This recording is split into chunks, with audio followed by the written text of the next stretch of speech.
Welcome in. Whatever the day has been, it can be set down now. The lamps are low, the room is quiet, and there is nothing more left for you to fix. Just settle into whatever holds you tonight. Let the blanket find its weight. Let the pillow take the shape of your head. If your jaw has been holding all day, let it open a little. If your shoulders have been climbing toward your ears, let them drift down. Take one slow breath in through the nose and let it out through soft lips, and another. There is no rush in this room. Time is not asking anything of you tonight. Just soft light and soft sound and a long evening ahead. You are welcome here. Take your time. There is no hurry at all. Tonight we are going to drift somewhere very old. Not a battlefield, not a court, not a temple full of mystery. We are going to a place of work, a place where ordinary people lived and ate and joked and slept. We are going to spend an evening with the men and women who built the pyramids of Giza 4,500 years ago, not the kings and not the priests and not the legends, the bakers, the stone haulers, the carpenters with calloused hands, the boys carrying water jars in the noon heat, the doctors setting wrists, the foremen at the doorway with their tally sticks. We will walk into a city that almost no one outside Egypt has heard of, even now, a state-built town beside the plateau where around 10,000 workers slept and ate together. We will hear what they were given for breakfast. We will hear what they called themselves when no one important was listening, and we will follow one quiet voice across the river, an inspector named Merer, who kept a logbook on reed paper. His papers survived 4,500 years inside a sealed cave by the Red Sea. Merer's diary tells us, among many small things, the name the Egyptians themselves gave to the Great Pyramid. Not the Greek word we use today, their own word, Akhet-Khufu, the Horizon of Khufu. Tonight we are going to sit beside that horizon as it was being built. Slow afternoon, dust on the limestone, the smell of bread at the bakery doors, the river silver under the falling sun. Nothing here will ask anything of you. There is nothing to remember, nothing to follow. If you fall asleep before we reach the end of it, that is exactly what tonight is for. Let your breathing slow. Let the long, calm evening of the pyramid builders begin. The day at the workers' city does not begin at sunrise. It begins long before sunrise, when the first ovens are still cold, and the first bakers are walking through unlit lanes with armfuls of dry brushwood. You can hear them before you see them. The soft scrape of sandals on packed earth, the small sounds of people who do not need to speak yet, who already know exactly where they are going. The lanes are narrow, and the air at this hour is clean and cool, with that particular small chill that the desert lays down between sunset and dawn. By the time the eastern sky has begun to pale, 2 long bakeries on the southern side of the workers' compound are already glowing, and the smell of new fire has begun to thread its way out into the streets. These bakeries are not little household ovens. They are state scale, larger than most houses in the village, and they line one whole side of the workers' compound. Inside each, dozens of bell-shaped clay molds are set out in rows on a long bed of hot ash. The mold has its own old name, beja. It is what makes flatbread the way the Egyptians want it. Dense, flat-edged, sized for a man's hand, the beja sit in the embers until they are hot enough to char a wet finger, and only then is the dough patted in and pressed to the shape. The bakers move among them with long iron tongs, lifting, turning, in the slow, patient choreography of people who do this every dawn of every day. Already, before the first crew of stone haulers has eaten anything, the bakery is producing bread by the cartload, not by the dozen, not by the sackful, by the cartload, because bread here is the wage. This is the first quiet surprise of the night, and it is worth pausing on. The men and women you are imagining did not come here under the whip. They were not slaves. They were paid as workers have been paid in many places and many centuries. Only here the pay slip was something you could eat.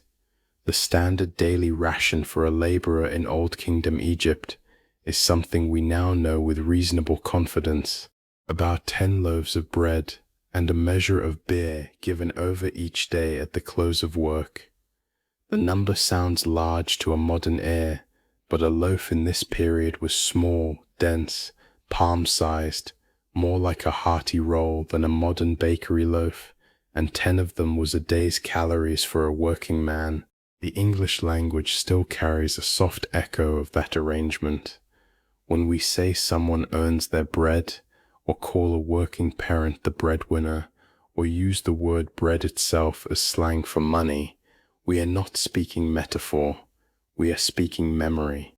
4,500 years ago, on this plateau, bread was money in the most literal way you can imagine.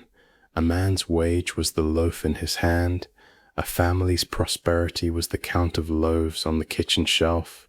The metaphor we still use, half laughing, was once the plain truth of the books, and the books in the upper cemetery tombs are still readable to anyone who can patiently work through the painted hieroglyphs. The bakers know it, though they would not phrase it that way.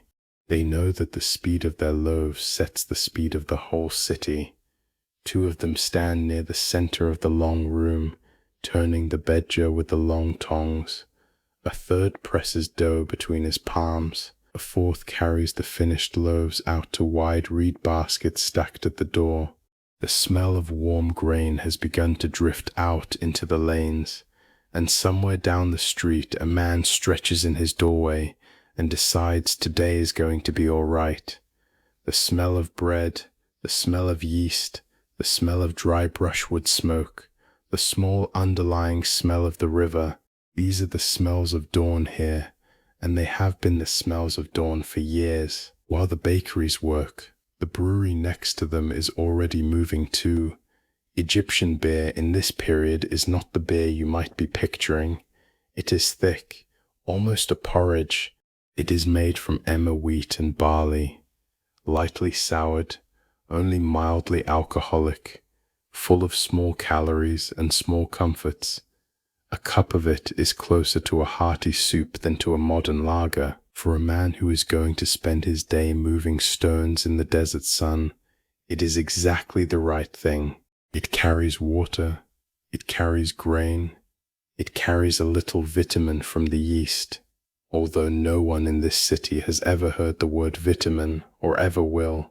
The brewers themselves are mostly women, working in long airy rooms with sloped floors and clay vats, and the smell of fermentation hangs in their hair when they walk home at the end of the day. The beer comes out in narrow clay jars, sealed with a stopper of mud and straw.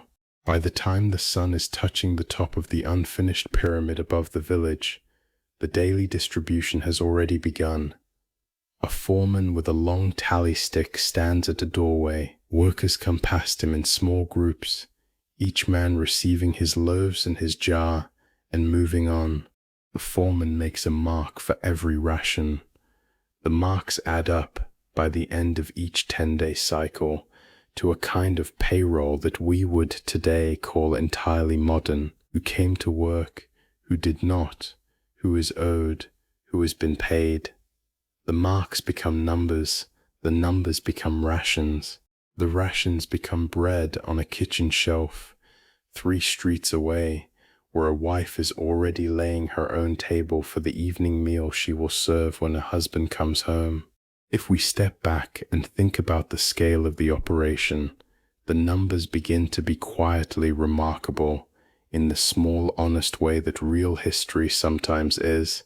Modern archaeologists working at the workers' city, the site we now call Hayt el-ghurab, have estimated, from the bones in the kitchen middens alone, that the daily flow of meat into this town was around 4,000 pounds. 4,000 pounds of cattle, sheep and goat, every single day for years. To put that another way, you are looking at one of the earliest large-scale state catering operations in human history. Not a war camp, not a temple, a workplace canteen on a plateau in the desert, 4,500 years before us. That meat does not arrive by accident. Cattle have to be driven up from estates in the delta on long, slow journeys along the river road. Bread grain has to come from the granaries on the east bank, loaded by the sackful onto flat-bottomed boats. Beer has to be brewed in batches large enough to feed thousands. Salt has to come from the western Oasis. Linen has to come from the weaving towns. Every part of it requires planning, a chain of officials, a chain of records on small clay shards and folded papyrus notes that must travel up and down the Nile in boats. It is a society that has learned, before anyone has invented our word for it, to organize. The pyramid is the visible part of that achievement. The supply chain that feeds the pyramid is, if you stop to think, the more astonishing one, and yet the pleasure of the early morning is small and human. A young hauler called Epi sits down on a stone with his ration. He breaks his loaf in half, dunks the harder edge into his beer jar, and chews slowly. He is 17, maybe 18, sun-browned, with hands that have begun to thicken at the knuckles in the way of men who lift stones. His father was a hauler before him, on the same plateau, and his father's father was a farmer in a small village 40 miles up the river, who came to Giza one inundation season many decades ago, was paid in bread, decided to stay, and never went home. Epi has a younger brother working with the carpenters. He has a mother 3 streets away, who is at this very moment also dipping bread in beer. None of them know they are inside the most famous building site in the world. They know only that today's loaves are good, today's beer is fresh, and the foreman at the doorway smiled at Epi when he handed over the ration. A few streets away, in a quieter part of the village, a different kind of evidence is already gathering for us, the listeners across the centuries. There is a cemetery here, not a small private graveyard for 1 or 2 notables, but a working-class cemetery beside the workplace, with hundreds of small mud brick tombs at the lower level and dozens of more carefully built tombs higher up. This cemetery, when archaeologists open it in our own century, will say more clearly than any text what kind of place this is. Slaves are not buried in the royal precinct of a king. Slaves do not have headstones with their job titles painted on them. Slaves do not have small statues of themselves prepared for the afterlife. The men and women buried in this cemetery did, and do. Among them is a carpenter named Inti Shedu, who had little limestone figures of himself carved and placed in his tomb, the kind of personal funerary care that in earlier centuries was reserved for kings and the highest officials. A workman with the small dignity of a notable. The image alone is enough to tell you what kind of society this was. Above his tomb, painted in tidy hieroglyphs, are his name and his title, Inti Shedu, skilled carpenter. The 2 phrases together are, in their plain modesty, one of the most touching epitaphs the Old Kingdom has left us. Even more telling, the bones themselves speak. Many of them show the kind of injuries you would expect from heavy lifting: fractures of the forearm, fractures of the lower leg, occasional crushed fingers. But the fractures, in the great majority of cases, are healed, set straight, splinted, There are skulls with successful trepanation, the careful drilling of a small hole to relieve pressure, after which the patient went on living for years. These workers were treated, not discarded. Their society had decided that a strong arm or a healed leg, even on a stone hauler, was worth a doctor's time. 4,500 years before us, on this plateau, there is a kind of quiet welfare arrangement for the workforce that built the world's largest single building, a clinic at the center of the village, a handful of trained healers, a pharmacy of herbs and oils, a working theory of how to set a bone, how to clean a wound, how to coax a fever down. None of it perfect, none of it as we would have it now, all of it part of the same organized mind that brought the cattle from the delta, and the limestone from the east bank, and the linen from the weaving towns. So the morning of the pyramid is, in its first hour, a very domestic morning. Bread coming out of bell-shaped molds, beer pouring slowly from jars, a foreman at a doorway making careful marks on his tally, a young hauler dipping crust into froth, a doctor, somewhere in the village, washing his hands before he goes to set someone's wrist. The legends we have inherited, of whips, of cruelty, of mass enslavement, fall away the moment you walk these lanes with any honest attention.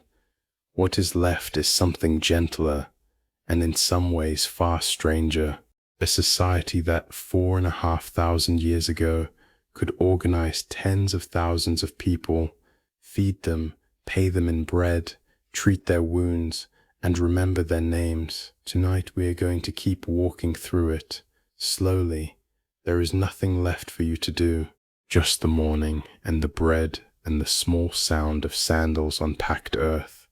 And while one man finished his loaf and his cup, far across the limestone plateau another man was already lifting a brush of red ochre, climbing up into the pyramid itself. By the time the bakeries have begun to cool, the long ramp up onto the plateau is already in motion.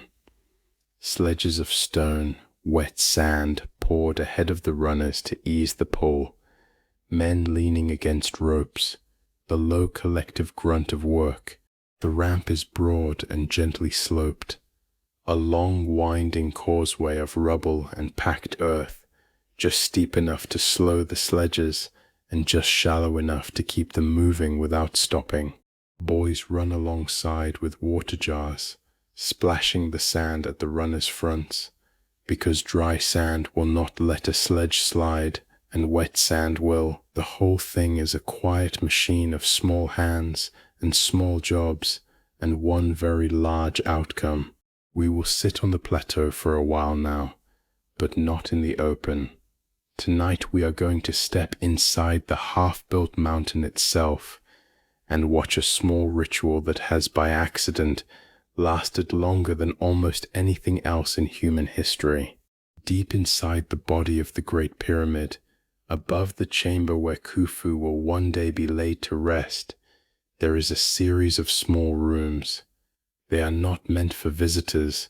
They are not meant to be seen at all.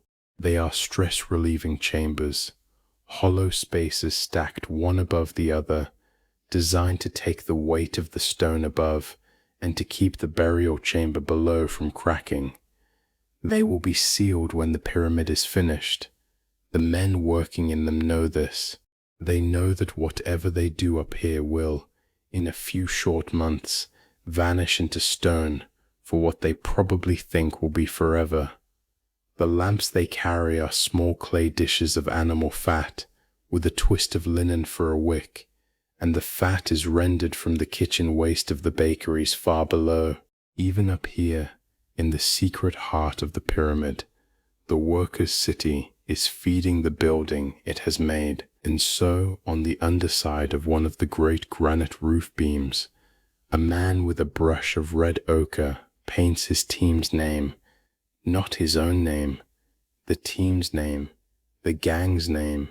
He paints it carefully, the way a craftsman writes anything he cares about, and he steps back and looks at it in the smoky lamplight, and then he goes back to his work. The ochre is a deep warm red, mixed in a small clay dish with a few drops of water and the faintest binder of gum. The brush is a frayed reed. The hieroglyphs are quick, sure, the kind that come from years of practice. The man does not write his own name. He writes the team. The team is the thing. We know about this man 4,500 years later because of one of the small accidents of survival. Some of the relieving chambers above the king's chamber were opened by an English colonel in the early 19th century. The chambers were inspected with smoking torches, and the red ochre marks on the underside of the beams turned out to be readable. Among them, in elegant simple hieroglyphs, is the phrase "the Friends of Khufu," a gang name, painted by a workman who could not have imagined that anyone would ever read it, painted in a place that was supposed to be sealed forever, painted because the act of writing the name, even where no king would see it, was somehow what mattered to the man holding the brush. It is a small thing, but it changes the way the building feels. The pyramid is no longer a single monolithic gesture by a single king. It is a structure built by named teams. Each crew of about 2,000 men was subdivided into smaller gangs of around 1,000. Each gang had its own name, often built around the name of the king they were working for, and these names were painted on the stones the gang quarried, the stones the gang dragged, the stones the gang set into place. So when you walk past a half-finished pyramid in the Old Kingdom, you do not see one anonymous mountain of labor. You see a quiet patchwork of teams. This row of blocks, the work of the Friends of Khufu. That row, the work of another gang. Still another, somewhere else, painted in tidy red letters on a stone that, the day after tomorrow, will disappear behind a course of fresh limestone and never see daylight again. And the names are not all reverent. Far from it. One of the gangs working on the pyramid of Khufu's grandson Menkaure called itself, in the painted graffito, the Drunkards of Menkaure. The Drunkards. Whether this was a joke about how much beer the gang got through at the close of work, or a half-fond nickname they gave themselves, we cannot quite say. We know only that they wrote it on the stones with the same care they wrote anything else.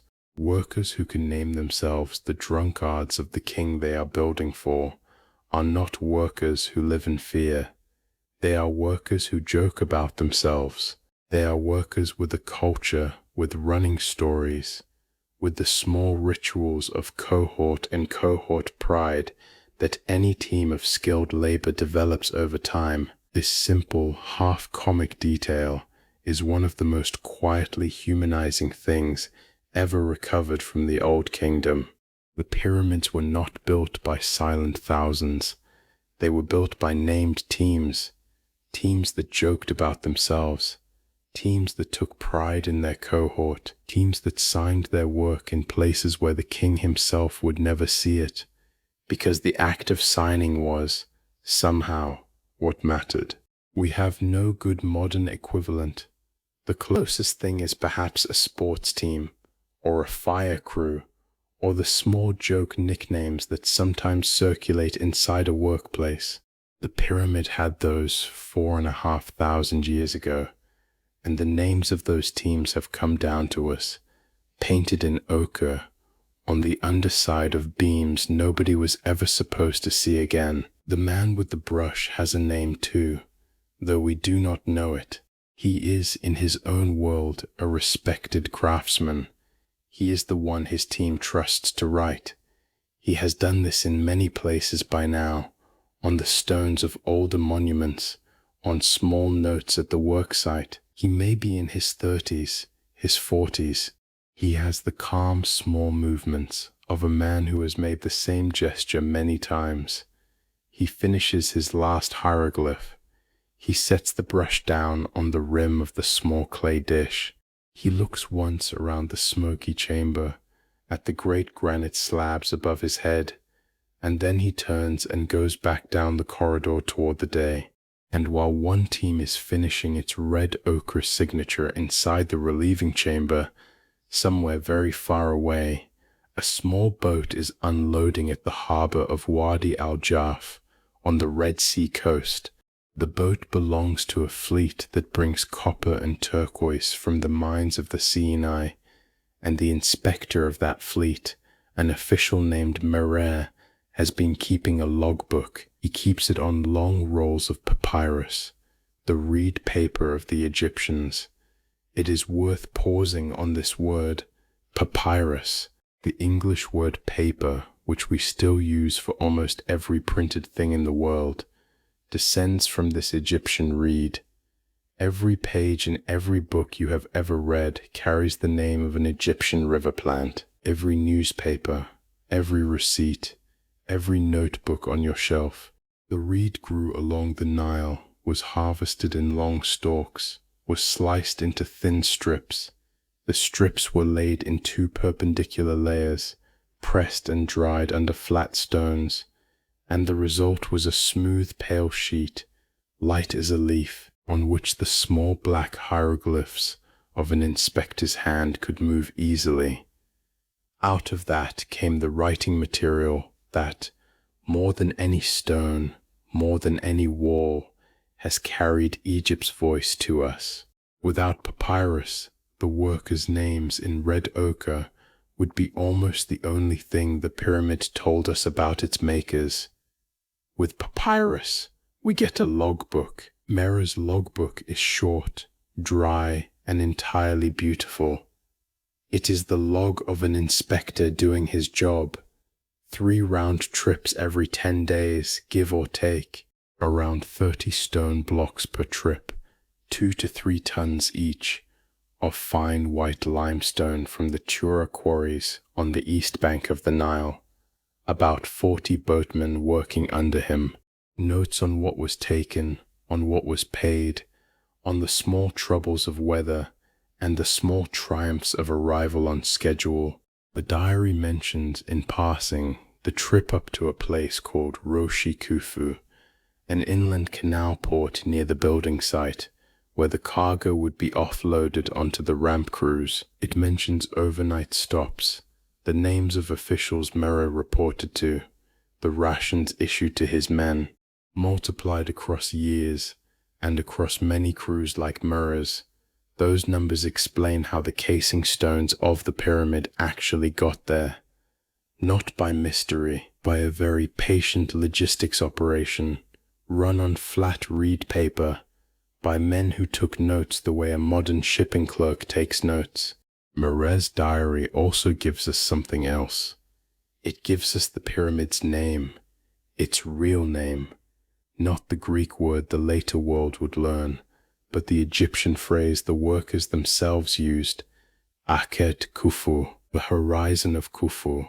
We can imagine Merer dictating that phrase to his scribe at the end of a long day, the way one might dictate a delivery address.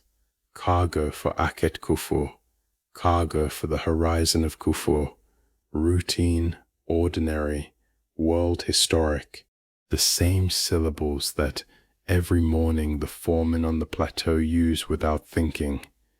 The same syllables the bakers say when they pack the bread for the work site.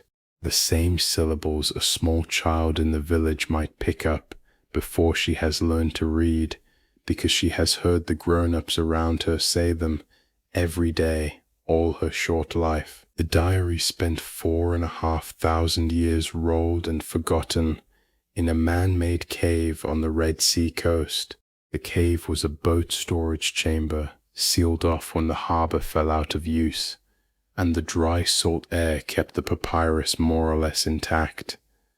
A French team led by Pierre Italet found it in 2013. The pyramid had stood for 45 centuries by then. Then, suddenly, in our own decade, a clerk's voice from the year of Khufu came back, whispering the original name of the building, The papyrus, when it was unrolled in the conservation lab, was so well preserved that the columns of script were still sharp, and the small black ink strokes still showed the way the brush had moved. A clerk's hand, 4,500 years on, exactly as he had left it. So while the workmen on the plateau are painting the Friends of Khufu inside a chamber that will be sealed for the rest of recorded time, far away on the Red Sea, another man is painting, in tidy black columns, a list of how many limestone blocks his crew brought yesterday. Both writings will survive, one in stone, one on reed paper. Both will tell us, in the small words of working people, that the pyramid was a job done well, a job whose workers cared enough to put their names on the work, even where the king would never see. There is something quietly comforting in that. The largest building in the ancient world, the most legendary stone of all, is not in the end only the achievement of a single distant king. It is also the achievement of named teams who joked about themselves, of a clerk who counted his blocks, of a brush stroke of red ochre on a beam in the dark. People we now know by name, people we now know by team, people who did their work, signed their work, and went home to their bread and their beer and their families, the way working people have always done. And so as the names dried into the stone, and as Mera's day of accounts closed in the lamplight of his cabin, the city below was already beginning its second meal of the day, and the long quiet rhythm of the afternoon was about to take over the plateau. By mid-morning the village has settled into its long working rhythm. The first crews are already on the plateau. The second wave is finishing its breakfast. The bakeries are still warm, but the bakers have moved on to preparing the second meal of the day, which will go out to the workers around noon. Here in this slow stretch of the morning, we can walk the lanes for a little while and look at the small economy that holds all of this together. The first thing you notice is that the village is not improvised. It is laid out. Long parallel barracks for the rotating crews, smaller, neater houses for the foremen, workshops along one side, bakeries and breweries along another, storage buildings for grain, stalls for cattle, a small temple, a clinic. The streets are narrow and straight, and the surfaces of them are packed earth, swept clean each morning by a small team of women whose only job is to keep the lanes passable. The walls of the houses are washed in pale lime each spring, so that even now in the warm dust of late morning, the village has a soft glow about it, almost luminous in the slanting sun. This is not a slum that grew up around a project. This is a town designed for the project, built by the same kind of mind that designed the pyramid itself. A planner sat down with a reed and a flat board and drew this place. He drew the storage rooms first, because nothing matters more than feeding people. He drew the bakeries close to the storage. He drew the barracks close to the bakeries. He drew the workshops a little further off, because the noise of stone cutting is not pleasant when you are eating. He drew the cattle pens at the edge of the village, where the wind would carry the smell away from the houses. He thought about water, about drainage, about the prevailing breezes off the river, about the angle at which the morning sun would fall into the inner courts. The whole place is a quiet feat of municipal thinking, 4,500 years before the word municipal exists, and it is administered, all of it, in the name of a person we now call the Pharaoh. The word is worth pausing on. In the language of the workers themselves, the king is rarely called by that title at all. He is called the king. He is called the son of the sun. He is given his throne names. The word that English borrows as Pharaoh is, in the original, Pera. two short syllables that mean simply the great house, the palace, the building. Originally, the word referred only to the royal residence, the actual structure with its colonnades and granaries and inner rooms. Only later, by metaphor, did the word slide off the building and onto the man who lived in it. By the time we, in English, say the pharaohs of Egypt, we are still saying, without realizing it, the great houses of Egypt. The architecture has eaten the man. The metaphor has hardened into a noun, and the noun has become the only word we have. For the people in this village, in this early Old Kingdom moment, that slide has not quite happened yet. When they speak of the king, they speak of the king. When they speak of Pura, the great house, they mean the actual royal palace far away in Memphis, with its high walls and its long shaded courts and its scribes at their desks. But they would understand the metaphor we have made of it. Their world, more than almost any other ancient world, was a world organized by buildings. The temple, the granary, the bakery, the mortuary, the pyramid itself. Buildings that fed people, buildings that taught people, buildings that buried people. A civilization of architecture, a great house at every scale, from the small mud brick house of the carpenter Chaim to the great Pera in Memphis where the king himself sleeps. And at noon, when the second meal goes out to the plateau, you can see the great house of bread itself in operation. Long lines of women carry baskets of fresh loaves up the ramp. Men bring jars of beer balanced on yokes across their shoulders. There is also on every tray a bunch of green onions and a few small radishes. The Greek historian Herodotus, writing thousands of years later, will report that the workers of Khufu's pyramid received onions and radishes as part of their wages. He will frame it as a wonder. Onions, he says, were given out by the cartload. He may have exaggerated the way travelers do, but the bones and the seeds and the dried plant remains in the kitchen middens at Height el-ghurab confirm the story in essence. There were onions, there were radishes, there were leeks, there was garlic. The plateau ate at noon what would now be recognizable as a Mediterranean farmer's lunch. Bread, a little meat, a green vegetable, a jar of something to drink. The recipe is older than recipe. A young porter named Hennet walks at the back of the line of bread carriers. She is 15. Her mother is in the bakery. Her older sister is in the brewery. Her younger brother runs water for the masonry crews. The whole family is on the same payroll, in the same currency, bread and beer.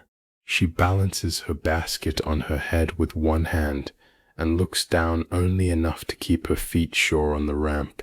The plateau opens out before her as she climbs, the great pale stone of the unfinished pyramid filling more and more of her view, the sky bright above it, the air shimmering a little with the day's first heat.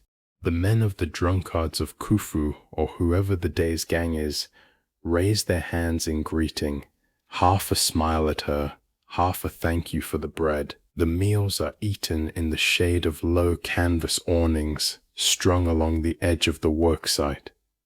Men sit cross-legged in clusters of 4 or 5. They tear their loaves. They dip them into beer jars. They peel an onion with the small bronze blade of a working knife, and they eat the onion in long, slow bites. They talk about the heat, about the wife at home, about the foreman who is a fair man if you do your share, about the boy who joined the gang last week and has not yet stopped complaining about his hands, about the festival coming at the end of the month when the rations will be supplemented with a little wine and a little extra meat. The talk is light, The way talk has been light at construction lunches in every century. The talk is not about the pyramid. The pyramid is the wallpaper of the conversation, the thing they do not need to mention. And the beer they are drinking is, if you stop to think about it, a small wonder of nutrition. Egyptian Old Kingdom beer is brewed from emmer wheat and barley. It is thick, it is mildly soured, it carries calories, B vitamins from the yeast, and just enough alcohol to make the water safe. A working man might drink 3 or 4 pints of it in the course of a day. It would be, at modern strengths, far too much for an afternoon of stone hauling, but at Egyptian strengths, lower than a modern lager, it sits in the body more like soup than like drink.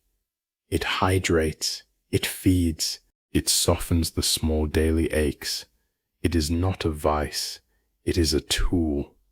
And the brewing of it, in those long airy rooms by the bakery, has its own slow rhythm.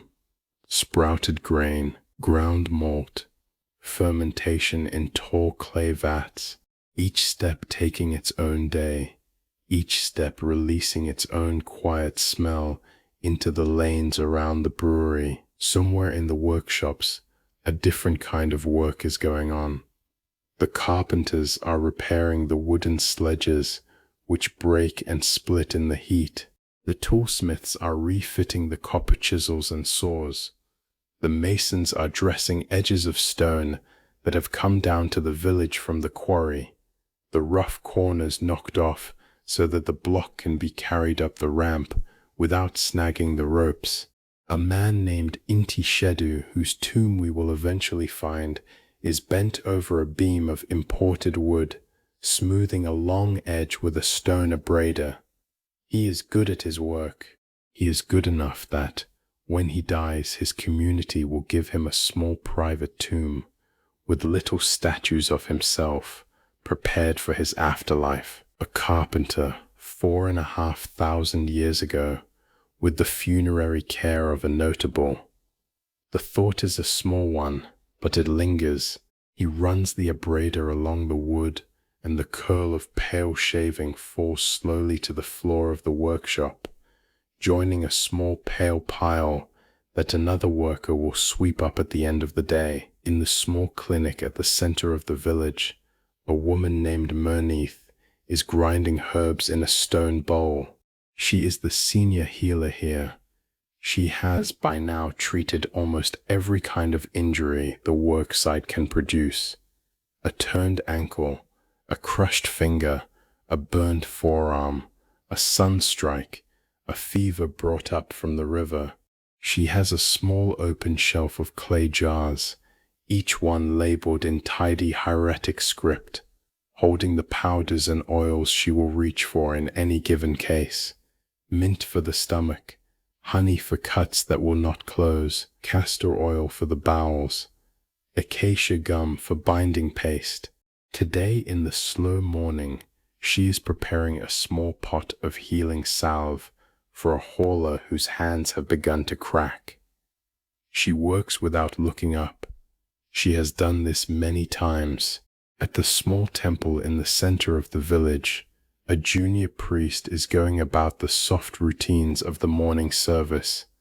He is not a senior man. He does not have the elaborate vestments. He has simply been assigned this month to the shrine of the local form of the goddess Hathor, and his job is to keep the offerings fresh and the lamp burning. He brings in a small dish of bread, a small cup of beer, a small bunch of herbs. He bows. He speaks the short greeting that every junior priest in Egypt has spoken for many centuries. He waits. He withdraws. The whole service takes a few minutes. He will come back at midday and again at sunset. The shrine is small enough that 2 grown men cannot stand inside at the same time, and yet it holds, in its own modest way, a piece of the same religious imagination that gives the great mortuary temple of Khufu its presence on the plateau. Small house, great house. The same logic, scaled. And so the morning closes around the village like a slow tide. The bakeries cool, the breweries seal their last jars, the clinics wash their bowls, the crews on the plateau eat their bread and onions, drink their thick beer, lie back for a few minutes in the shade, and then get up again to work. The Nile glints far below. A fishing boat pulls slowly past. A heron stands in the reeds. The shadow of the half-built pyramid begins, very slowly, to move across the worksite as the sun climbs past noon, and a small breeze comes off the river and lifts the edges of the canvas awnings, and the men under them eat the last of their onions and lie back for one more small minute of rest before the foreman, somewhere on the ramp, calls them up. Now imagine the calendar that organized all of this. Not the calendar you know. A calendar with longer weeks, with quieter rest days, with a rhythm that matches the rise and fall of the river itself. The afternoon at the workers' city is governed, although the workers themselves probably do not think of it that way, by a calendar that has shaped Egyptian life for many centuries already and will go on shaping it for many more. Tonight we are going to look at that calendar gently because it tells you something about the inner machinery of this place that nothing else quite does. The calendar is invisible. It does not stand on the plateau. It does not float on the river. It is a quiet shared agreement kept by scribes and foremen that lets thousands of separate lives line up with one another without ever needing to explain themselves. The Egyptian year had 3 seasons of 4 months each. Akhet, the inundation, when the Nile rose and flooded the fields. Parade, the emergence, when the waters fell and the land could be planted. Shemu, the harvest, when the grain was cut and gathered. 12 months in all, of 30 days each. And then at the end of the year, 5 extra days were tucked in, almost as an afterthought, to make the count come out right with the sun. The Egyptians called those 5 extra days the days upon the year, birthdays of certain gods, a small festival window before the new year started. The 5 days were felt to be slightly outside ordinary time, slightly numinous, the kind of days when the gates between the worlds were thinner. People paid careful attention to dreams during those 5 days. People made small extra offerings. That is the year. Inside each month, however, there is something stranger and, for our purposes tonight, more interesting. The Egyptian month was not divided into weeks of 7 days, the way we divide our own. It was divided into 3 weeks of 10 days each, 3 decades, 3 sets of 10, and the last 2 days of each 10 were, for many groups of workers, treated as days of rest. Not for everyone, not for every period, not for every crew, but the pattern is there, well attested in the records of royal craftsmen at later sites, and the bones of the system go back into the Old Kingdom. If you turn that idea over in your hand for a moment, it begins to feel familiar. 8 days of work, 2 days of rest. The same shape that, much later, will become the rhythm we live by ourselves. The 7-day week we now use is younger, by far, than the 10-day week of Egypt. The Egyptian decade is one of the oldest known structured rhythms of work and rest in any civilization. When you, in your own time, count down the days to the weekend, you are following a logic the workers of Giza already understood. Work for a stretch, rest for a smaller stretch, begin again. The weekend, in some quiet sense, is older than we tend to think. The body, given a long stretch of work, asks for a small stretch of rest. The Egyptians, who watched their own bodies and their own labor very carefully, gave it. For the men on the plateau, the rhythm is what shapes everything. A crew comes in for a stretch of days. The crew works. Then the crew is replaced by another crew, and the first one goes home for its rest period, walking back to its village somewhere in the delta or up the river. This rotation happens at every scale. It happens within the day, with shift changes at the work site. It happens within the decade, with the rest days at the end. It happens within the year, with the long break that comes when the Nile floods and the fields cannot be worked, and a great proportion of the rural population can be moved peacefully and willingly to projects like this one. The pyramid was, in part, an inundation project, a way of putting tens of thousands of farmers to honorable paid work in the months when the river had taken their fields away. From the farmer's point of view, it was not a corvée in the bitter modern sense. It was a season of useful labor during the season when his own land was unworkable, and at the end of it he went home with his rations and a small bonus and stories to tell his family for the rest of the year. Inside this larger rhythm, the workforce was sorted into groups called files. The word is Greek, but the Egyptians had their own term, and the system itself is purely Egyptian and entirely characteristic. There were originally 5 files. They were called by short, unfussy names: the Great, the Eastern, the Green, the Little. The 5th name is harder to translate cleanly. These are not glorious titles. They are the kind of names a planner gives to teams when he wants them to be told apart, no more. Each file had its month of duty, and during that month it served. After that month it rested, and the next file came in. The file system runs through Egyptian society like a quiet thread. It is used in the temples, where priests serve in rotating files for their month of duty. It is used in the workshops, where craftsmen are organized the same way. And it is used here, on the plateau, where the great mass of construction labor cycles in and out of the Giza site in a rhythm that allows the work to continue all year and yet allows almost no one to be permanently exhausted by it. It is one of the quiet inventions of Old Kingdom Egypt, a rotating workforce, a predictable rest, a society that has learned how to spread the load.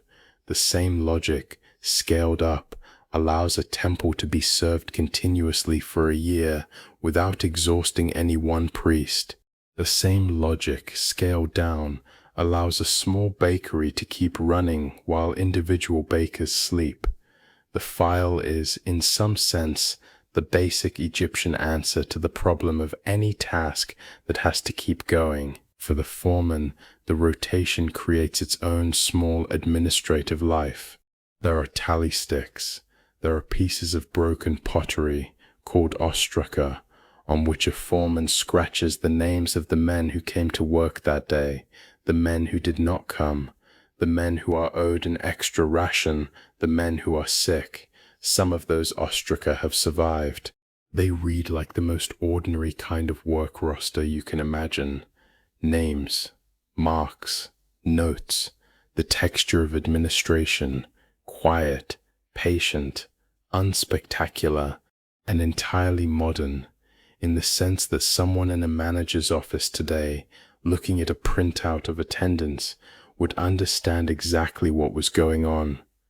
The pyramid, then, is not only a building, it is also hidden inside it and hidden inside the village beneath it, an enormous spreadsheet kept on shards of pottery and rolls of papyrus by men in white linen kilts who took their work, in the proper sense, seriously. The titles of the senior men in this system have also come down to us. The overseer of the side of the pyramid was a real job. The director of the draftsmen was a real job. The inspector of the craftsmen was a real job. The director for the king's work was a real job. We know these titles because they are painted onto the walls of the upper cemetery tombs, those 43 more carefully built tombs above the lower workers' cemetery, where the supervisors and craftsmen were buried. A man with such a title was buried with the title written on his tomb. Job descriptions still legible, still readable, 4,500 years on, a man whose entire identity in eternity was the small modest sentence. He was the overseer of the western side of the pyramid of Khufu, and he did his job well. A foreman named Neferher sits at the door of his small house in the late afternoon, going over the day's tally on a scrap of broken pottery. He has 14 men in his immediate charge today. 12 came to work. 1 is in the clinic with a turned ankle.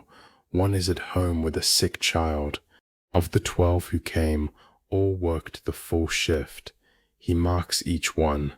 He pauses at the name of the boy with the new hands, the one who has been complaining all week, and he half smiles because the boy worked all day without slowing. He marks him too. Tomorrow he will hand the tally up to his own overseer, who will hand it up to the director of the draftsmen, who will hand it up, eventually, to the great office in Memphis where all such things are gathered.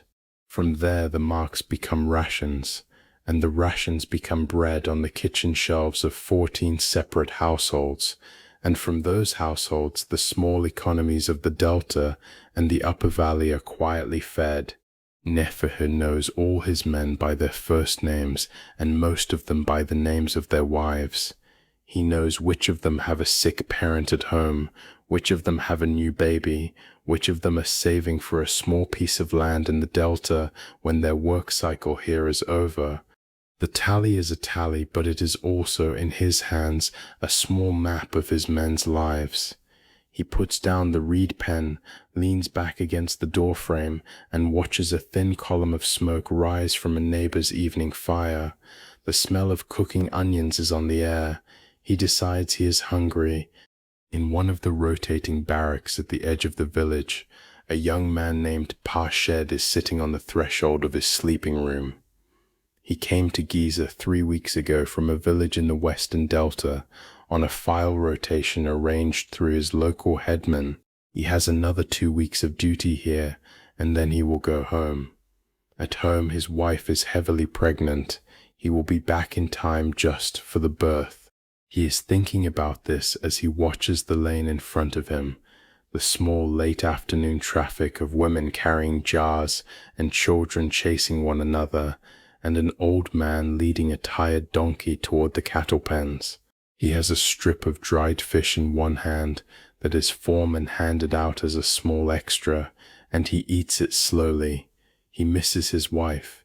He does not mind the work. He is glad of the rations. He is glad in some small unspoken way that his time on the plateau is part of a system that lets him go home again. The sun has begun to slant. The plateau is in a different color now, gold rather than white. The men are coming down. The bakeries are warming again for the evening meal. A small breeze has started off the river, and it carries faintly the smell of cooking. The day is on its long, slow turn toward evening. The half-finished pyramid catches the warm light at its top, and seems for a moment to lift off the plateau, although it does not. It is heavy. It is not going anywhere. It is only standing in the changed light of the late afternoon, the way it has stood for years, and the way it will stand, in one form or another, for the rest of human history. Long after the foreman closed his tally, smaller hands were still at work in quieter corners of the city. The carpenters, the water runners, the small unnoticed workers who keep a great machine running. Tonight we are going to slow down with them. The light is softer now. The plateau is in shadow on its western face, and the long evening color has begun to settle on the river. We are going to walk, in this chapter, away from the great noisy heart of the work site and toward its quieter edges, down to the workshops, down to the green strip where the village meets the desert, down to the small lives that hold a great project together. There is no rush in any of this. The pyramid will not be finished tonight, and it will not be finished tomorrow, and the people whose work we are going to look at know this in their bones. They are working at the pace of stone, the pace of generations, the pace of a river that will rise and fall many times before this monument is done. In the toolsmith's workshop, an apprentice no older than 14 is sharpening copper. He is sitting on a low stool with a flat stone laid across his lap, and on the stone he is working a copper chisel back and forth in a slurry of wet sand. This is, although neither he nor his master has ever framed it this way, the entire secret of how the pyramids were built. Copper by itself is not hard enough to cut limestone. Pure copper is soft. You could mark it with a fingernail on the right day. Yet here is this boy on a low stool, putting an edge on a copper chisel that will cut through fresh limestone like a slow, patient knife. How? The answer is in the slurry on the stone, quartz sand, desert grit. The boy works the chisel in the slurry until small grains of sand lodge themselves in the soft edge of the copper. The copper does not, in the end, cut anything. The sand does. The copper is only the holder, the carrier, the handle. The actual edge of the cut is silica, the same hard grain that paves the desert from here to the horizon. The Egyptians were, you might say, sharpening the desert against itself, stone against stone, with a piece of metal in between to do the holding.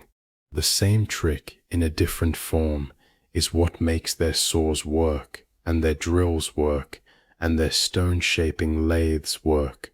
Copper plus sand, patient hand plus patient time. The pyramid above the village is being carved in the end by a partnership between the desert and the river, with humanity holding the brush. It is one of the most quietly elegant techniques in early engineering. The arsenical copper of the Old Kingdom is slightly harder than pure copper, because the smiths have over the generations learnt that a small fraction of arsenic in the alloy gives the metal a tougher edge. They do not know about arsenic in the chemical sense, of course. They know about ores.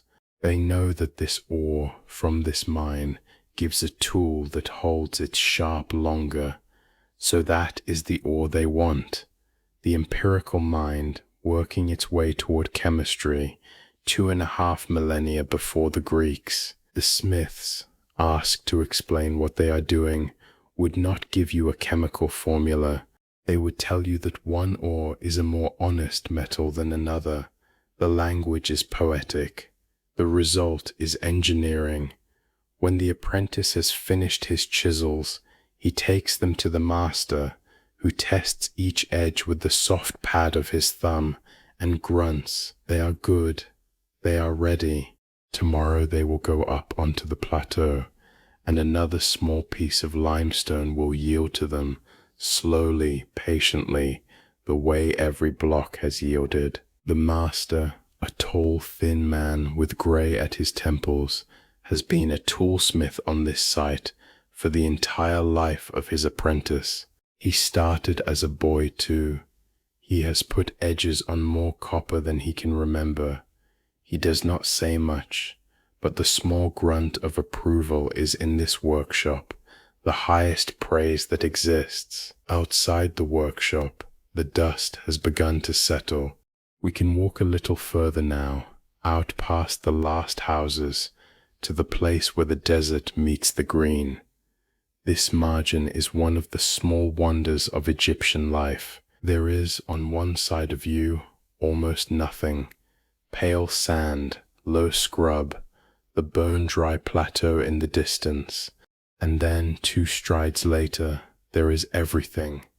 Dark soil, vegetable plots, a few palms, a stand of reeds at the river's edge, the soft sound of water in a small irrigation ditch. The line is not gradual, it is sharp. The Egyptians lived their whole lives crossing back and forth across that line, and they had a name for the green side. They called it Wehe, the fertile land, the watered place, the little softer country inside the great dry country. That word has traveled in its own slow way across the centuries to us. Egyptian Wehe became in the languages of the Eastern Mediterranean the word that English now spells as oasis, an oasis, a place of green within dryness, a place of relief, a place of rest. The English word still carries, although we have mostly forgotten this, the original Egyptian sense.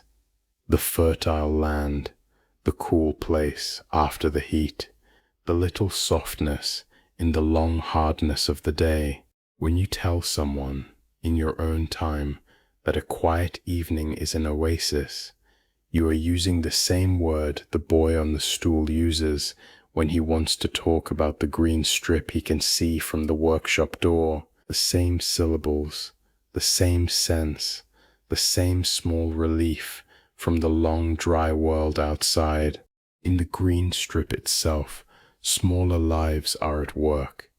A man with a stick is bringing in a small herd of goats. A boy is leading 2 donkeys back to the village.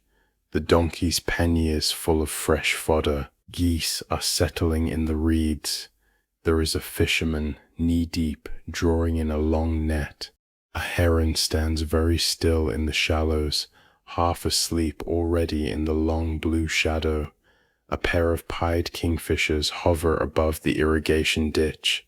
Drop, lift, in the slow, patient hunting that has been theirs for many more centuries than the human lives around them. A scarab beetle pushes a small ball of dung across a footpath with the same intent the Egyptians have already begun to make sacred. The workers' village is fed in part by these small lives. The cattle and sheep that are the bulk of the meat ration come from larger estates further down the Nile, brought in on flat-bottomed boats. But the goats here, the geese here, the fish in the fisherman's net, the vegetables in the small plots, all of these add the small daily textures to the great daily flow.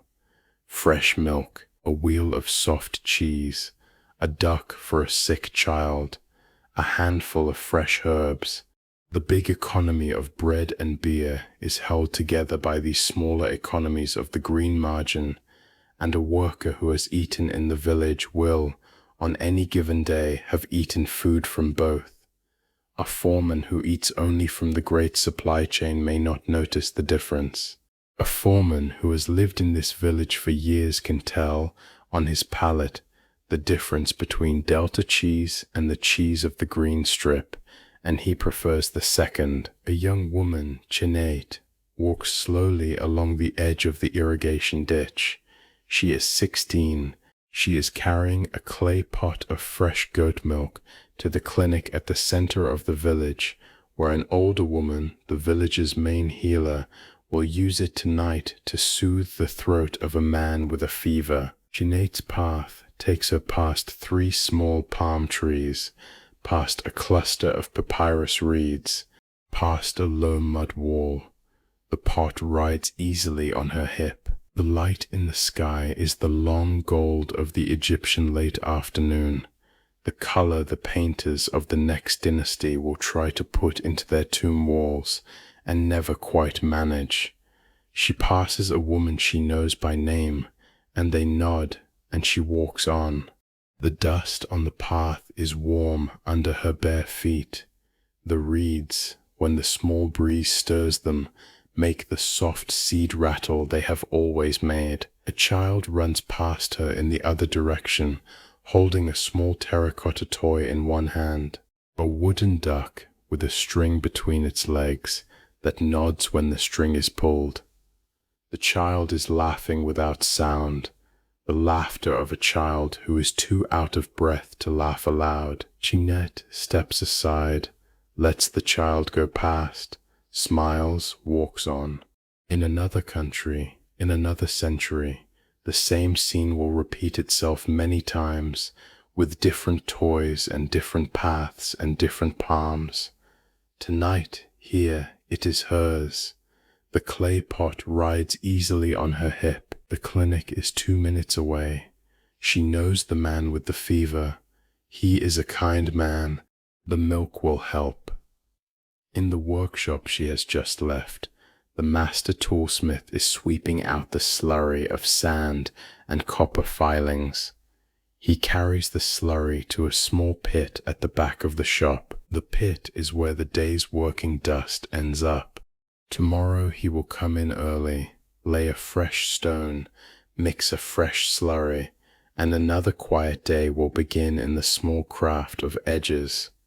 He pauses, broom in hand, and looks out through the open door at the color of the sky. The sky is doing the long Egyptian evening thing now, the long gold giving way to a pale rose at the horizon. He has seen this many times. He notices it anyway. Down by the irrigation ditch, an old woman sits on a low stone, washing a small pile of leeks in the slow brown water. She works without hurry. She has been washing leeks at this same stone on most evenings of most weeks for 30 years. Her grandchildren are in the village.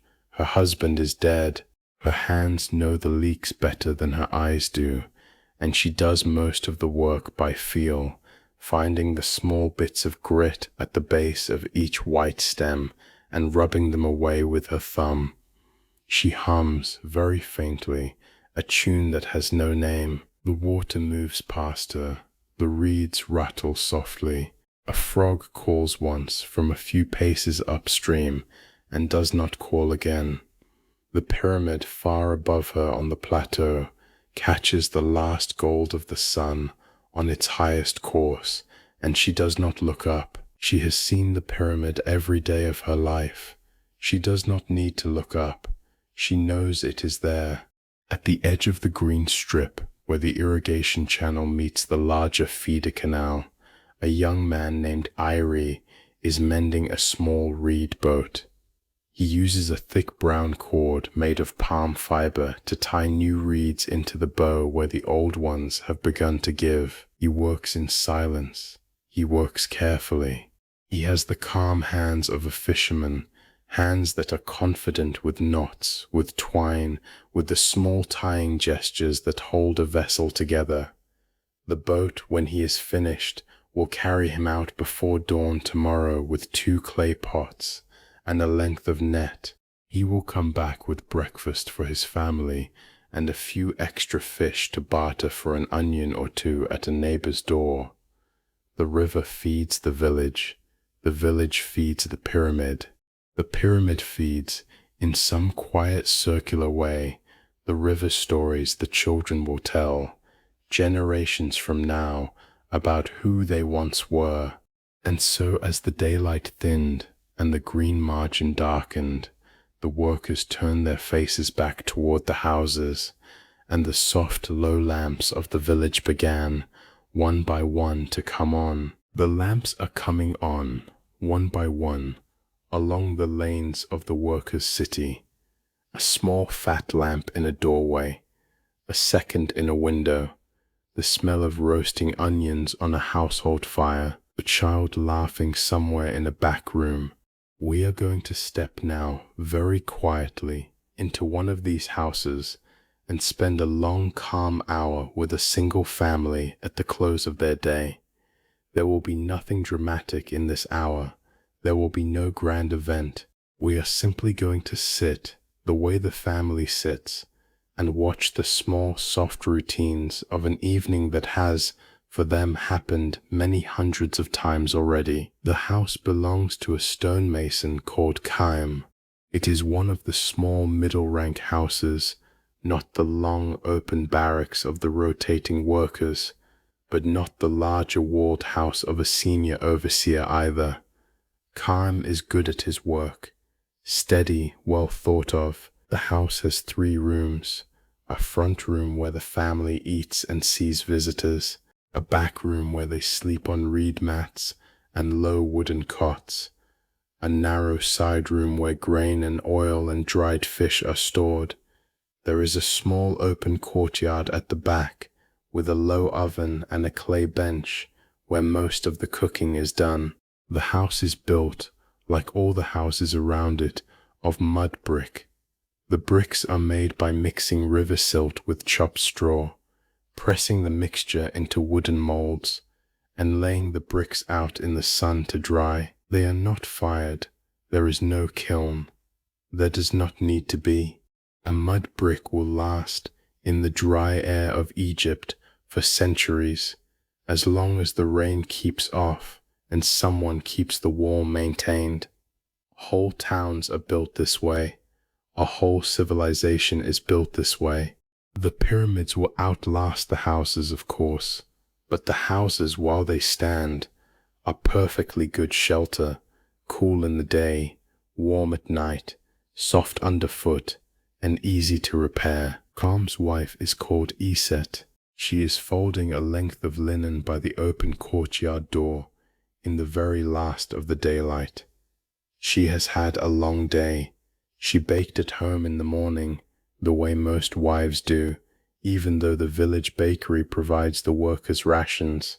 The home loaves are softer, fresher, made for the family's own table. She has been to the fish stores. She has fed the goat. She has looked in on her sister, who is recovering from a fever.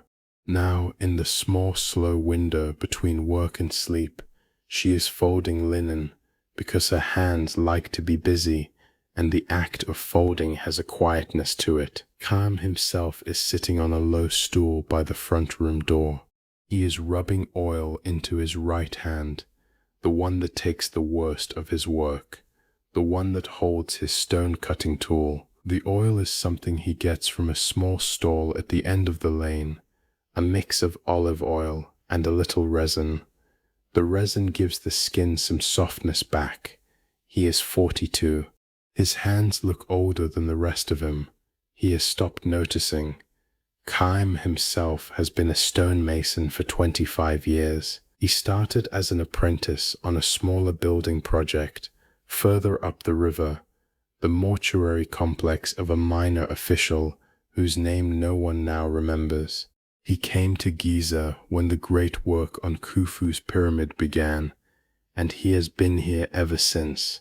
He has watched the pyramid grow course by course, year by year, with the patience of a man who cannot imagine doing any other kind of work. His tools, 4 small copper chisels in a leather roll, sit on a shelf inside the front room. He cleans them every evening. He oiled the leather roll itself last week. The roll, the oil, the chisels, the small shelf they sit on are, in a quiet way, the most important objects in the house. They are how he feeds his family. They are how he is, in his own modest sense, a useful man. In the front room, on a low chest at the far wall, there is a small carved figure of a god, the household god. He is the god you greet when you come home, and the god you nod to when you leave. A small offering of bread and a small drink of beer have been put in a clay dish in front of him at the start of the evening. They will sit there until morning. Then they will be taken away and shared in the family's first meal. The god, in some small sense, eats with them. The god is a member of the household. The small chest the figure stands on is made of a dark wood that is not local. It is the kind of wood that has come up from far to the south, traded in long caravans across the deserts, traded again on the river. The Egyptian word for that dark wood is hubni. Through Greek, through Latin, through Arabic, through medieval English, the word has slid down across the centuries with almost no change of shape. We still call that wood ebony. Chaim's chest in the corner of his small front room is in fact made of ebony wood. The same word, the same syllables, 4,500 years before any English ear will hear them. The chest does not know it has carried in its own language the name we will one day give it. Inside the chest, folded carefully, are the family's spare clothes, a length of fine linen for Iset, which she wears at festivals, a second small dress for Hennet, a few small folded squares of softer cloth that Iset will, when the time comes, use to wrap a new baby. There is no new baby yet. There may one day be one. The clothes sit folded, waiting, the way all such clothes in all such houses sit folded and waiting, in a corner of the world that does not yet know it is the most important corner of the world.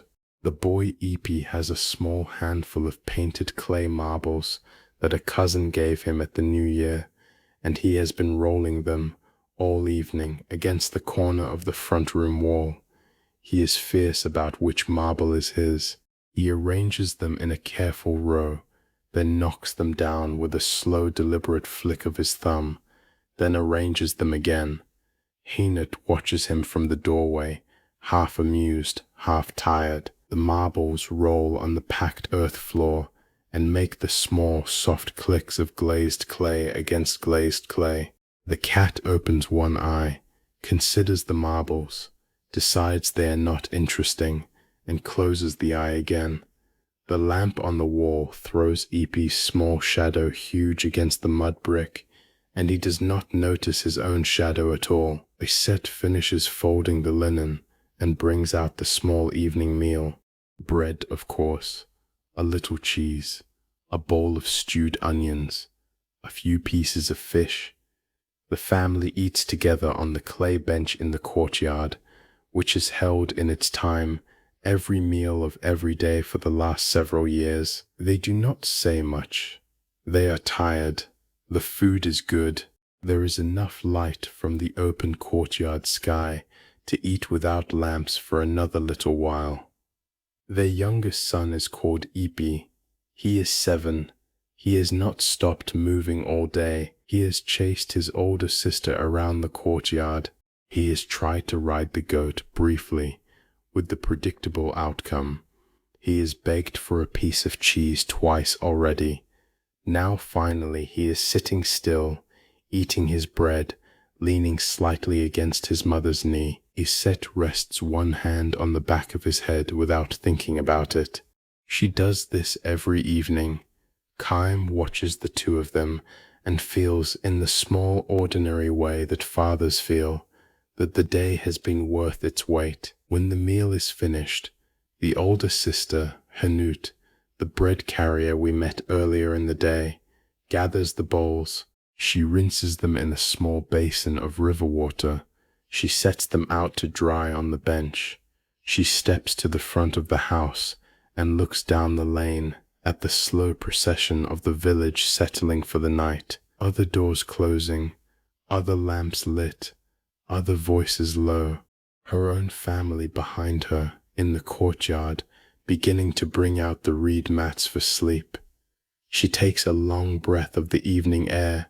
The river in the distance smells of reeds and cool water. The desert behind the house smells of stone. In the back room, Iset is laying the children down, the boy first because he goes to sleep most quickly when he is held. Then the older sister. Chaim comes in last. He bends to kiss the top of his son's head, then lies down on his own mat, on his side, his bad shoulder up, the way he has slept for years. The fat lamp in the corner is turned down to its smallest flame. The room is full of the small breathing of his family. In the small storeroom off the courtyard, the day's last household tasks are quietly finishing themselves. A clay jar of grain sits half full against the wall. A second jar holds dried fish, layered in salt. A third holds oil. There are bunches of dried herbs hanging from a low ceiling beam, slowly losing their color in the dark.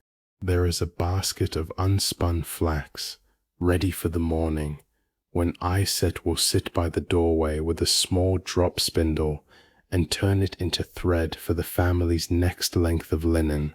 There is a small leather pouch on a high shelf, containing a few simple amulets and a small folded scrap of papyrus on which a literate cousin has written, at Iset's request, a short prayer for the safety of the children. The pouch sits where it can see the doorway.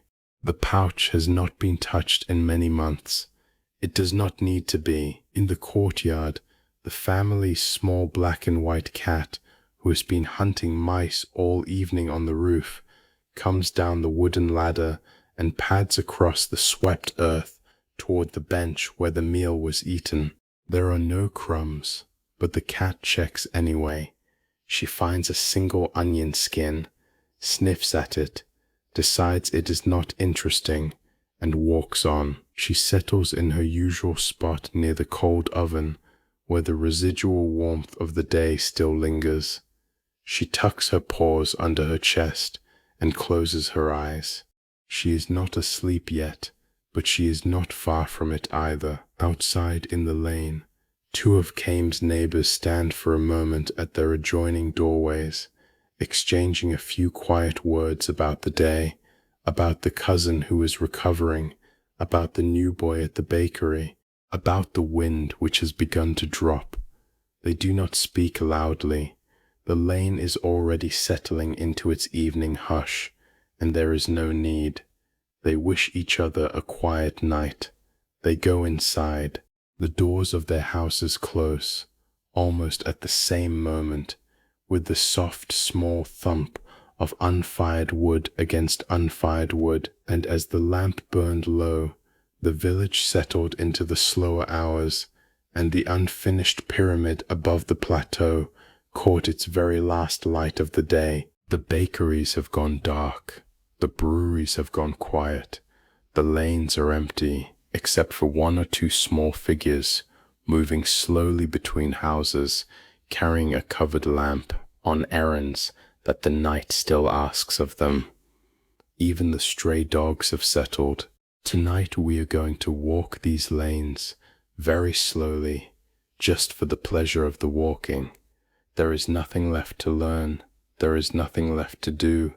We are simply going to be in the village in its quietest hour and let the place take its own breath. There is no rush in any of this walking. There is no destination. We are not going to find anything new here, and we do not need to. The point of this hour is the absence of point. The point of this hour is to let the village rest, and to let you, the listener, rest with it. In the bakery, the long bell-shaped molds are cool to the touch now. The fires beneath them have been banked low, just enough heat to keep tomorrow's first batch from starting cold. The Bajors sit in their rows, ready. A small cat walks across the threshold, sniffs at a basket of yesterday's flour, and lies down on the warm, packed earth floor near the dying coals. The bakery, which has been the loudest building in the village all day, is now in the dark the softest, just the smell of yeast, just the small heat of the embers, just the cat. Oh, in the brewery next door, the great clay vats are sealed. The brewer has gone home. His tools are arranged on a low bench, ready for morning. A small breeze comes in through the open doorway and stirs, very gently, a piece of linen hung over the door to keep the dust out. The vats themselves are quiet. The beer inside them is still working, in the slow, patient way that beer works, but you would not know it to look at the room. In the workshops, the copper tools are laid out on their wooden boards. The carpenter's beam is half finished, leaning against a wall. The toolsmith's slurry pit is dark. A chisel that the apprentice sharpened earlier in the evening is leaning against the corner of a stool, ready for tomorrow. The pile of pale wood shavings on the carpenter's floor has been swept into a low heap in the corner, where it will dry overnight and be used in the morning to start the bakery's first fire. Nothing in this village is wasted. The shavings of one workshop become the kindling of another. The slurry of the toolsmith feeds, in its own slow way, the next day's edges. The leftover bread from the soldiers' barracks, broken up, becomes the soft mash for the brewery's next vats. The rhythm of the village is a closed loop in which the small leftovers of every craft become the small inputs of the next. In the storeroom by the granary, 3 sacks of barley sit ready for tomorrow's brewing. The brewer has counted them carefully, the way she counts them every night. The seal on the door is in place. A small cat, not the same cat that lives at the bakery but her cousin, sits on the lintel of the storeroom door and washes her face slowly. She has caught 2 mice this evening already. She is, in her own modest way, part of the supply chain. Up on the plateau, the half-built pyramid stands pale under a sky that has just begun to fill with stars. The work has stopped for the night. The ramps are empty. The sledges are pulled aside. The blocks that were placed today are settling in the slow, imperceptible way that stone settles into their final resting positions inside the structure. Somewhere among them, behind the surface that will eventually be sealed, a brush stroke of red ochre is drying, slowly, without witnesses. The Friends of Khufu signing their work to no one in particular. Down in the village, in the lanes, a man named Sinabif is walking slowly home from the clinic. He is the doctor we met briefly this morning, the one who washed his hands before going out to set someone's wrist. The wrist healed cleanly. The man with the wrist will be back at work in a week. Sinabif is satisfied. He carries a small clay lamp, covered with a linen shade, and the lamp throws a soft halo around his sandals. He passes a closed bakery. He passes a closed brewery. He passes a workshop. He passes the small temple where a single watchman sits on a low bench in the open court. They nod to each other, but neither speaks.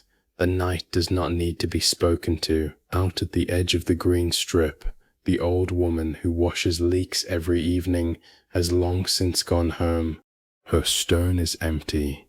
The water in the irrigation ditch moves on past it without her, in the same slow brown way it has moved past it for 30 years.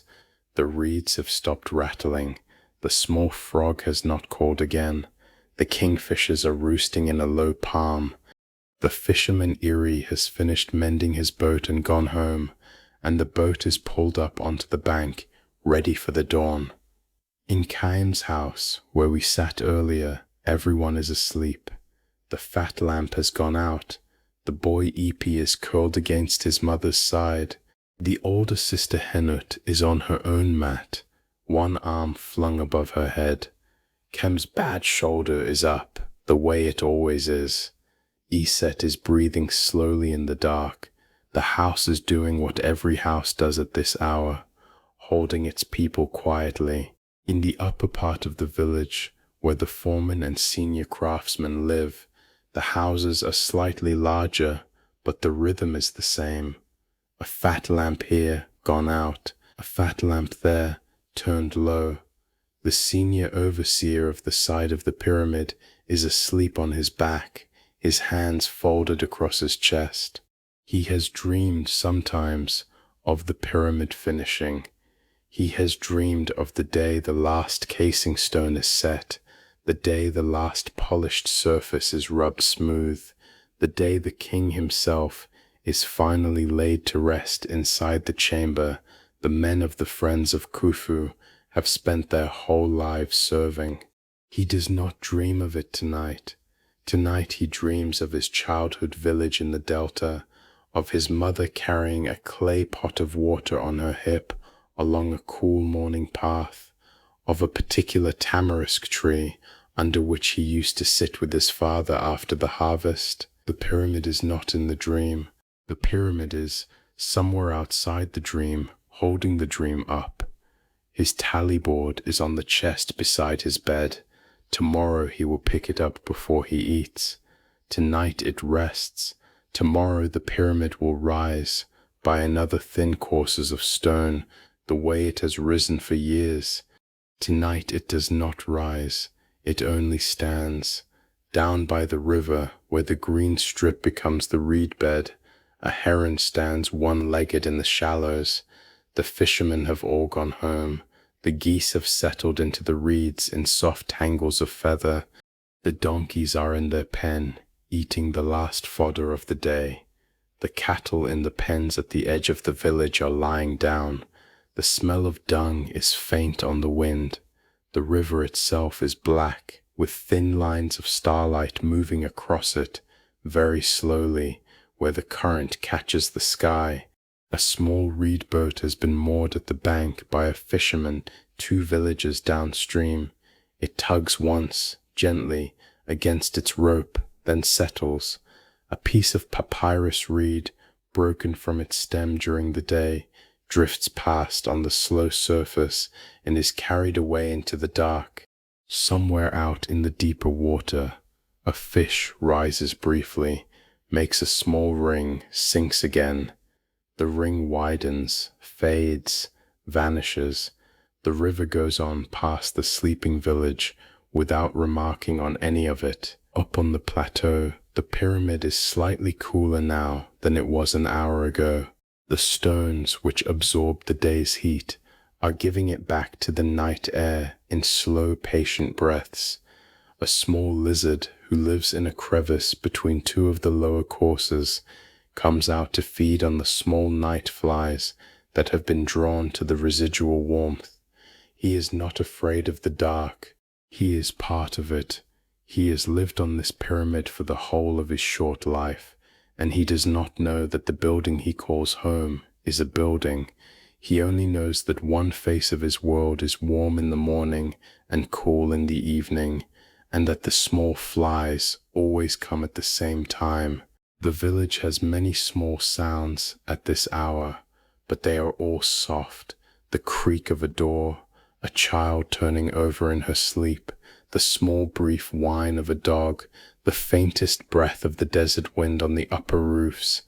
Once, somewhere in the middle of the village, a woman laughs in her sleep. The sound is small and warm and gone before it has properly arrived. We can stand here, in the lane, for as long as we like. There is no hurry.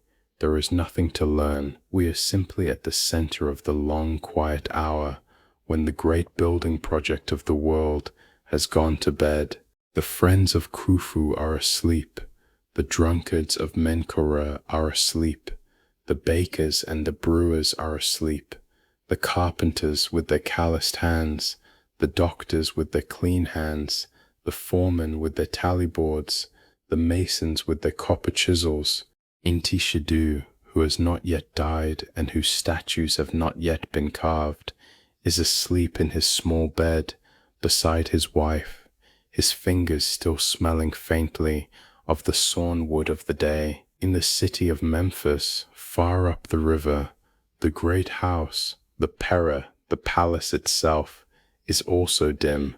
The king is asleep in his own room, on his own bed, with his own guards at the door. His scribes are asleep, his architects are asleep. The chains of officials that organize this whole land, from the granaries to the bakeries to the brewers' vats to the masonry sledges, are all sleeping. The pyramid is, for tonight, a still thing. The stars over the plateau are clear. They are very old stars. They are the same stars the workers, when they look up before bed, have been seeing all their lives. The Egyptians know many of them. They have stories about them and names for them, and they watch them with a patience we have largely lost. Tonight none of that matters. The stars are simply there. The plateau is simply pale. The river is simply dark. We are simply walking for as long as we like in the empty lanes of the most ordinary night the workers' city has ever had, and so as the last lamp guttered, the night took the city completely, and the long, deep hours of sleep settled across every house. The night is deep now. The lanes have been empty for some time. The lamps that were still going an hour ago have gone out. Even the watchman at the small temple has nodded forward over his bench, and his hands have settled on his knees. We are going to stay here in the dark for the last little while. There is no more story. There is no more learning. There is only the slow shape of a sleeping village and the great pale stone above it and the river going by. We are going to walk these last lanes the way one walks through a familiar house at night, by feel, without lamps, knowing every doorway in advance. The pyramid stands on the plateau, Akhet-Khufu, the Horizon of Khufu, the name we know because of one logbook, on one roll of papyrus, in one cave on the Red Sea. The name spoken every day by the people who built it, the name we now whisper back to it, 4,500 years later, into a dark room. Akhet-Khufu, the Horizon of Khufu, the horizon where the sun goes home for the night, the horizon where stone meets sky, the pale-stepped mountain that, in this very season of this very year, is still rising course by course toward its eventual point. The stone is pale, the stars are pale, the river is pale, in its own way, where the moonlight catches it. The desert beyond the river is paler still. There is no edge between any of these things now. They blur into one another, in the soft way that night blurs everything. The plateau and the village and the river and the green margin and the desert, all one single quiet shape, all one breathing thing that has been breathing slowly for many centuries already and will go on breathing for many more. The Friends of Khufu are asleep. Their brushstrokes of red ochre are drying inside the relieving chamber, in the dark, where no one will see them for thousands of years. The Drunkards of Menkaure are asleep, in a different village, in a different bed, in the dark of another night. The Bakers are asleep, the brewers are asleep, the carpenters and the toolsmiths and the foremen and the doctors are asleep. The boy Ipi is asleep against his mother. The older sister Hennet is asleep on her own mat. Kana is asleep on his side, his bad shoulder up. Iset is asleep beside him. The man with the brush, the one who painted the gang's name on the granite beam earlier in the evening, is asleep on a low cot in a corner of one of the rotating barracks. He is not dreaming. His brush, washed clean, is already dry on its small wooden stand by his bed. The small clay dish that held the ochre is upturned on the same stand, ready to be remixed in the morning.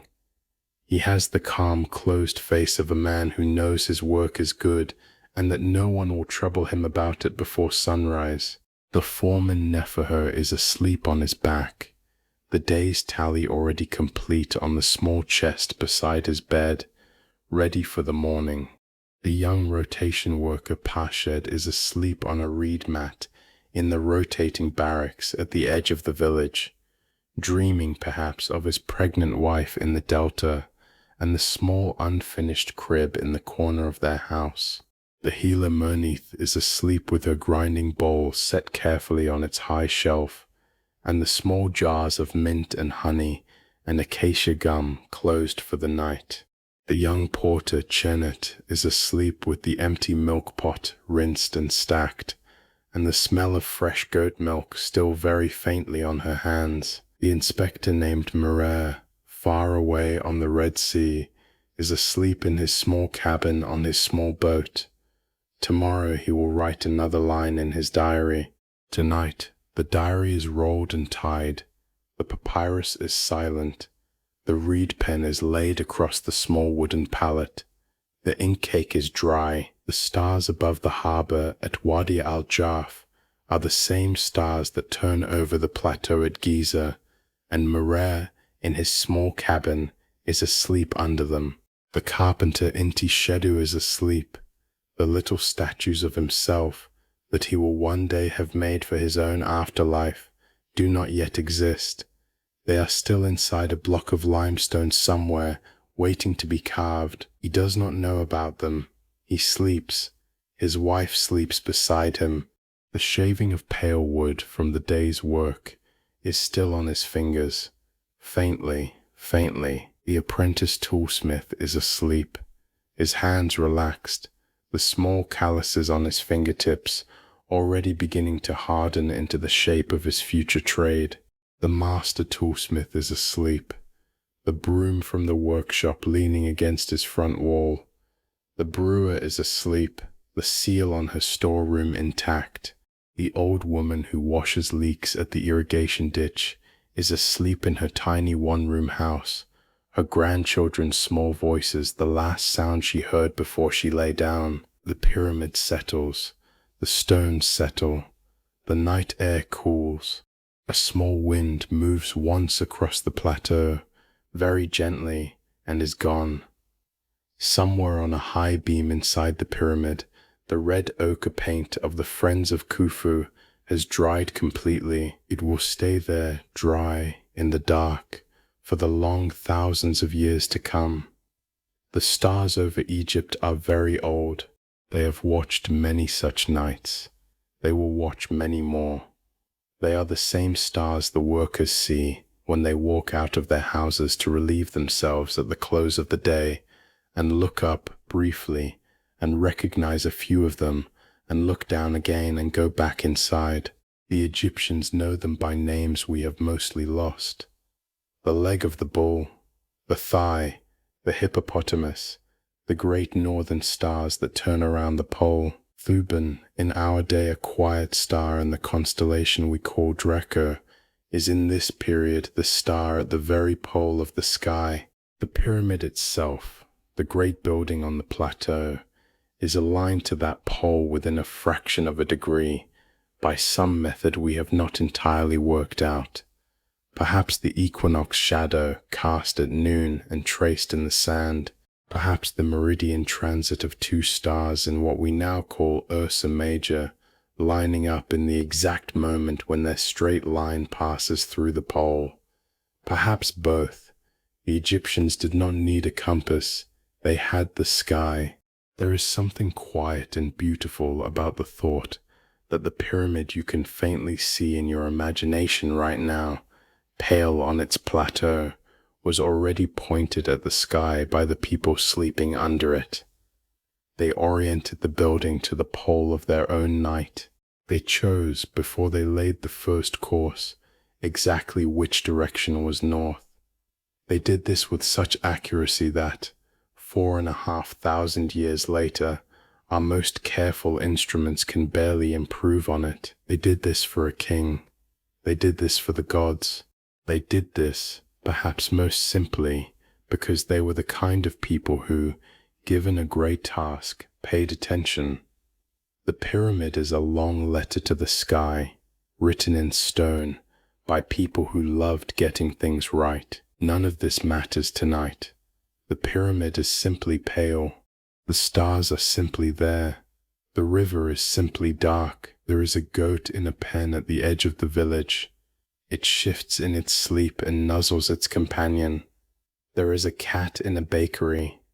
It stretches in its sleep and tucks its paw a little closer. There is a heron at the river's edge. It wakes briefly, looks at the moonlight, and folds its head back into its shoulder. There is the small lizard on the lower course of the pyramid. He has caught his last fly of the night and gone back to his crevice, where he is now asleep, the way lizards sleep, with one eye still half open. In Kayam's house, the boy Epi turns over in his sleep and finds his mother's hand. He does not wake. His fingers close on hers. Iset, also asleep, returns the small grip without knowing she is doing it. They breathe in time, the two of them, for a long quiet stretch. Cam, on his bad shoulder side, breathes a little more slowly than the others. Henut, on her own mat, has flung one arm above her head and the other across her chest. The small black and white cat has joined them at some point, slipped in through the curtain across the doorway, and is now curled at the foot of Henut's mat, with her tail neatly over her nose. In the rotating barracks, Pashed has rolled onto his side and tucked his cheek into the soft of his elbow. He is dreaming, in some half-formed way, of his wife's hand on her own belly and the faint movement of the child inside her. The dream does not have a story. It is only a small warm feeling.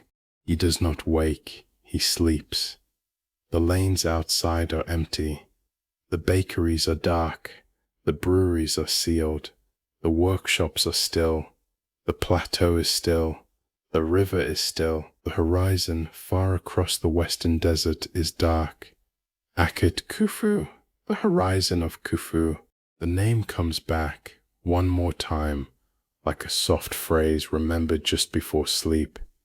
The same syllables Moret's scribes wrote, the same syllables the foremen used, the same syllables the bakers said when they sent the day's bread up the ramp, the same syllables the carpenters said when they spoke of the project that fed their families.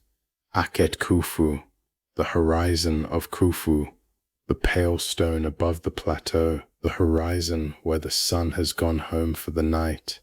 The village sleeps, the bread waits in the cooling molds, the beer waits in the sealed vats, the chisels wait on the workshop boards, the tally boards wait on their small chests beside their owners' beds, the amulets wait on their high shelves, the sandals wait at the doors. Everything in the village is waiting, the way everything in any village waits in the long, deep middle of the night, to be picked up again in the morning and used again the way it has been used many thousands of times before. The pyramid stands. It is half done. It will be done. It will be finished, in the long, slow accumulation of small days, by men whose names we will mostly never know. It will gleam in white limestone. It will catch the rising sun. It will lose its casing in a distant earthquake. It will be quarried for medieval mosques. It will become, in centuries we cannot imagine, a wonder of a world that is no longer the world of the people sleeping below it tonight. None of that has happened yet. Tonight the pyramid is only what it is, a great pale stepped mountain of stone, half built on a plateau, above a sleeping village, beside a slow black river, under a sky of soft, uncountable stars. The village sleeps. The pyramid stands. The river goes by. The stars turn. There is nothing more for tonight to add. And so we leave them, the people of the workers' city, in the long, deep middle of the night. We leave the bakeries dark and the breweries sealed. We leave the workshops with their copper tools laid out on wooden boards, ready for the morning that has not yet started. We leave the foremen with their tally boards beside their beds, and the doctors with their clean hands, and the carpenters with their calloused hands, all asleep in their small rooms, in the small houses of the small lanes of the workers' city beside the plateau. We leave the Friends of Khufu in their stone-sealed chamber, with their red ochre signature drying for the first of its many thousand years. We leave the Drunkards of Menkaure asleep in a different village, in a different bed, having drunk their evening beer and laid down their tools. We leave the inspector named Moret asleep on his small boat at the harbor of Wadi al-Jarf, his diary rolled and tied for the night. We leave the carpenter Inti Shedu asleep beside his wife, the wood dust still faintly on his fingers, his statues not yet carved. We leave the boy Ipi asleep with his small fingers in his mother's hand. We leave Ised breathing slowly beside him. We leave Chaim on his bad shoulder side, the way he has slept for years. We leave Henut on her own mat, one arm above her head. We leave Chinette by the green margin in her own small house. We leave the foreman Neferher with his ostrakon on the chest by his bed, the day's tally already complete. We leave the goats in their pen and the cattle in their pen, and the donkeys in their pen, and the geese in the reeds. We leave the heron at the edge of the river. We leave the small bakery cat asleep on the warm packed earth. And above all of them, we leave the pyramid, Akhet-Khufu, the horizon of Khufu, the pale stone on the plateau, half finished tonight, on its way to becoming the largest single building of the ancient world. The bright white casing it will one day wear has not yet been put on. The polished Tura limestone is still waiting in the quarries on the east bank of the river. The earthquake that will, in the year 1303 of our own era, loosen those casing stones and send them tumbling, lies 4,000 years in the future. None of that has happened yet. Tonight the pyramid is only what it is, a great pale stepped mountain of stone, a horizon where a sun has set. The stars turn, the river goes by, the breath of the Egyptian night is small and warm. If you are still with me, you are nearly asleep. That is good.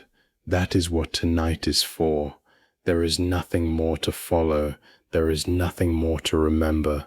The story we walked through has already done its small work, and you can let it go now, the way the workers in their houses have already let the day go.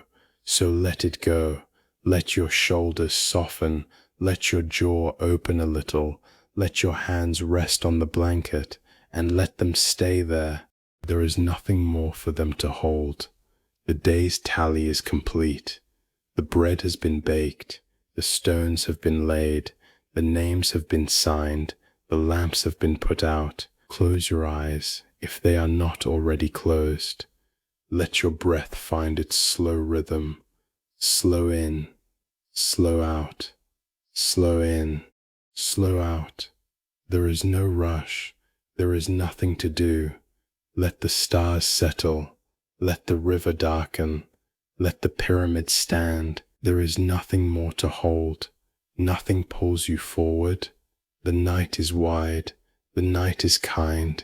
Sleep well.